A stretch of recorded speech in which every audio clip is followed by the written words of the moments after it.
Espíritu, Espíritu, desciende como fuego, como en Pentecostés, y hoy lléname de nuevo. Espíritu, Espíritu, desciende como fuego, como en Pentecostés, y hoy lléname de nuevo.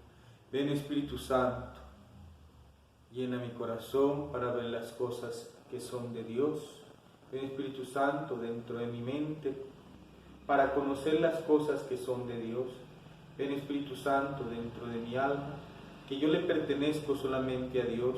Santifica todo lo que yo piense, diga y haga, para que todo sea para gloria de Dios Padre. Amén. Continuamos con ese tema 9 del don del Espíritu Santo. Vamos a hablar hoy de la palabra ungida y el testimonio vivo, de la misión de Jesús, y dentro de esa misión de Jesús vamos a ver el Cordero de Dios que quita el pecado del mundo, y he aquí que serán bautizados con el Espíritu Santo. Padre Santísimo, ilumínanos para poder entender tu palabra, para poder ser guiados por ella y para poder tener una conversión como la que tú quieres. Amén. Muy bien, palabra ungida y testimonio vivo. Jesús ya lo había enseñado a los apóstoles y les había dado la misión de proclamar la buena noticia. San Marcos 16:16, vayan por todo el mundo, anunciando la buena noticia de salvación. El que crea, se bautice y crea, se salvará. O sea, ya le había dado el Señor esos requerimientos a los apóstoles, enviándolos de dos en dos. También envió a 70 de sus discípulos con poder y autoridad, y ellos se fueron. Pero en el tiempo de Jesús les dijo que cuando Él se fuera, que no se alejara de Jerusalén hasta que se cumpliera la promesa del Padre, que Él enviaría al Padre, que Él enviaría a la tierra. Entonces, que se quedaran ahí. Ellos inicialmente no entendían muy bien esto, pero después lo van a entender a plenitud cuando el Espíritu Santo venga sobre ellos. La muerte de Jesús y su resurrección y su exaltación a la derecha del Padre fueron la condición para que se derramara el Espíritu Santo, pues antes no estaba el Espíritu Santo, porque Jesús no había sido glorificado. Cuando Jesús fue glorificado a la diestra del Padre, sentado, cuando se le dio todo dominio, poder y autoridad del Padre Celestial, entonces el Espíritu Santo viene sobre aquellos que han creído en Él. Y entonces van a poder predicar la palabra de Dios con fuerza, con unción y con poder. Porque antes era como una semillita que se había sembrado, pero sin agua no podía germinar. Ahora ya esa semilla va a germinar. ¿Por qué? Porque ha recibido el agua del Espíritu Santo. Y ellos pueden dar un testimonio personal y vivo con el poder del Espíritu Santo. Necesariamente no era suficiente haber estado con Jesús y haber comprendido que Jesús era el Mesías. Era necesario que el Espíritu Santo los ungiera para salir a predicar la palabra de Dios. Y entonces vamos ahora a hablar de la misión de Jesús. Juan Bautista señala en Jesús dos aspectos de la misión. Dos aspectos de la misión de Jesús señala Juan el Bautista. He aquí al Cordero de Dios que quita el pecado del mundo. Es esa palabra, quita el pecado del mundo. Esa es la primera misión, quitar el pecado del mundo. Y la otra, he aquí que serán bautizados en el Espíritu Santo. Entonces, he aquí que serán bautizados con ese Espíritu Santo de Dios. Vamos a hablar del primer aspecto. Ese aspecto de Cristo Jesús como Cordero Inmaculado que quitó el pecado del mundo, pues ya se cumplió. Desde la misma encarnación se va cumpliendo, porque al llegar Cristo Jesús al altar de la cruz como Cordero Inmaculado, con su propia sangre consiguió la redención eterna al ofrecerse a sí mismo al Padre, movido por el Espíritu Santo. Es decir, fue esa ofrenda, la ofrenda única, agradable, perfecta, inmaculada y agradable a Dios, fue el día que Cristo Jesús murió en la cruz del Calvario. Esa fue la obediencia total al Padre Celestial. Jesucristo, en cambio, ha venido como sumo sacerdote de los bienes definitivos. Y Cristo entró de una vez para siempre en el santuario, habiendo conseguido la redención eterna. Salvó a la humanidad, ascendió al cielo, se sentó en su trono y desde ahí reinará con gloria. Vamos a tener en cuenta Hebreos 9, 11, 14.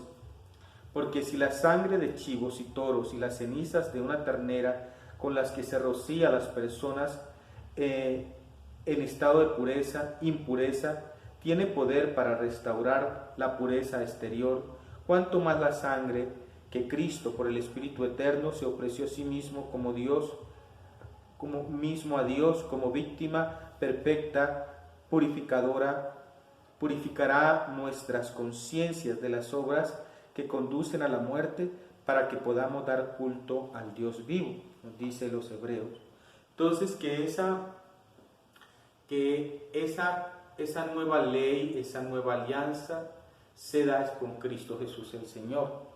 Ya no hay necesidad de las ofrendas que se hacían en el Antiguo Testamento, de ofrecerle a Dios machos cabríos, becerros, ovejos a Dios, porque todo eso era como una sombra de lo que iba a venir, porque eso era como un signo de purificación. ¿Qué hacía? Pues borraba los pecados exteriores, pero no se borraba los pecados internos. Entonces Cristo Jesús asume esa nueva realidad. Cristo es el que se ofrece al Padre para la purificación de todos nuestros pecados. Él es la víctima de propiciación por nuestros pecados. Se ofreció a sí mismo como víctima perfecta y agradable a Dios. De tal manera que no hay necesidad más de otro sacrificio ya. Porque ese sacrificio, el sacrificio de Cristo en la cruz, como que es necesario, único y necesario. Ya no hay necesidad de más sacrificios, porque el sacrificio de Cristo Jesús fue suficiente. Y el segundo aspecto, no era posible sino después de la glorificación de la humanidad de Cristo, cuando fuera constituido Señor e Hijo de Dios con poder de la resurrección. Es decir, que Dios ha establecido los tiempos y los plazos, como lo dice en el Evangelio de San Juan, y solamente el Espíritu Santo fue derramado cuando Cristo Jesús llegó al altar de Dios, a la presencia de Dios, fue glorificado y constituido Señor. Ahí sí envió el Espíritu Santo, lo que celebramos la semana pasada, el Espíritu Santo de Dios, la solemnidad de Pentecostés. Hebreos 1, versículo 5 y versículo 8 dice: porque Juan bautizó con agua, pero ustedes serán bautizados con el Espíritu Santo dentro de pocos días. Los que le acompañaron le preguntaron: Señor, ¿vas a restaurar ahora el reino de Israel? Él les dice: no les toca a ustedes conocer los tiempos o los momentos que el Padre ha establecido con autoridad. Ustedes recibirán la fuerza del Espíritu Santo. Él vendrá sobre ustedes para que sean mis testigos en Jerusalén, en toda Judea y en Samaria y hasta los extremos de la tierra. Pues eso es lo mismo que ya les había dicho Jesús cuando estaba con ellos. Ahora, cuando Jesús ha resucitado, ha ascendido al cielo, y cuando ellos reciben el Espíritu Santo, ustedes recuerdan la palabra que Jesús les había dicho, que no se alejaran hasta que no recibieran el Espíritu Santo. Cuando ya recibieran el Espíritu Santo, entonces sí podrían ir a hablar a la humanidad acerca de Jesucristo, a hablar del querigma del que estamos hablando, ¿sí? Pero es que el Espíritu Santo es el que queda como el reemplazo de Jesús, ¿sí? El reemplazo de Jesús es el otro defensor, va a seguir actuando en los apóstoles y va a seguir haciendo que los corazones duros vuelvan otra vez al Señor. Todos necesitamos abrirnos a la acción del Espíritu Santo, ser bautizados en el Espíritu Santo, aunque ya lo recibimos en el sacramento del bautismo y la confirmación y en los sacramentos. Se necesita hacer que nos revitalicemos y efectivamente para cumplir la misión de ser testigos y apóstoles, misioneros. Necesitamos ese espíritu también para ir a proclamar a los demás. Dios se fue revelando y anunciando veladamente en los profetas. Nos hizo una promesa y en los últimos tiempos Jesús mismo nos recordó la promesa del Padre para ser cumplida en los tiempos mesiánicos, es decir, en el tiempo establecido en que Cristo Jesús vino, murió, resucitó, ascensión al cielo, se ha cumplido esa promesa del Espíritu Santo. Sería algo característico de la nueva alianza en cada persona, en todos los discípulos de Jesús, desde la iniciación cristiana, para todos y desde el inicio, como parte del equipamiento básico del ser cristiano y para poder cumplir la misión personal y de la Iglesia. La promesa del mismo Dios está dentro de su mismo plan y en su palabra nos enseña qué significa y qué va a hacer con ello. Es decir, tenlo presente tú, está destinada para ti también. Es decir, eso que sucedió, esa salvación de Jesucristo y redención de Jesucristo, ese envío del Espíritu Santo, pues ya sucedió. Ahora todos, en especial los que estamos recibiendo esta catequesis querigmática, pues una vez teniendo en cuenta lo que el Señor ha hecho, en que nos ha enviado el Espíritu Santo, ya nos convencimos de la obra de salvación de Jesucristo que tantas veces decimos y diremos, pues es para dar testimonio. El Espíritu Santo está en nosotros para que demos testimonio de la obra de redención y de salvación. Agradecerles mucho que me hayan acompañado en este día. Ahí terminamos el punto 9. En estos días comenzaremos ya con el don del Espíritu Santo y hablaremos propiamente de Pentecostés, de la venida del Espíritu Santo. Gloria al Padre, gloria al Hijo y gloria al Espíritu Santo, como era en el principio, ahora y siempre, por los siglos de los siglos. Amén.